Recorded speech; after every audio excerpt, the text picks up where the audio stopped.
បងប្អូនឃើញម៉ូក្របទូចស្មើល្អខាងលើនេះគិតថាជាអីគេទៅអញ្ចឹងខាងលើនេះជាប្រភេទចំណីត្រីដែលយើងសូនពីម៉ាស៊ីនណាសម្រាប់ចំណីនេះដែរមិនមែនយើងប្រោតតែទៅលើត្រីមួយមុខទេយើងទៅឲ្យជាប្រភេទសត្វយើងចំនៅក្នុងទឹកគឺយើងអាចប្រើបានដោយសារតែភេទចំណីនេះភេទចំណីដែលទឹកគឺសូនចេញមកវាចំណីវាស្រាលយើងអាចតែទឹកបានអញ្ចឹងងាយស្រួលមែនតើទៅលើបងប្អូនដែលគាត់កំពុងតែចិញ្ចឹមសត្វប្រភេទសត្វក្នុងទឹកមិនថាត្រីឬក៏អង្កែបអីទេគាត់ទិញចំណីបើមកគឺវាថ្លៃទៅថ្លៃមួយថ្ងៃយើងអាចប្រើ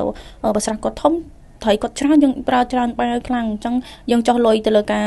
ចំសัตว์ទាំងហ្នឹងតែបើមានម៉ាស៊ីនសូនចំណីត្រីខាងលើនេះហើយនៅក្នុងផ្ទះគឺចំណេញលុយមែនតើនិយាយទៅចំណេញច្រើនសឹងតែលើសពាក់កណ្ដាលទៅទៀតដោយសារតែចំណីយើងលាយតែកតុ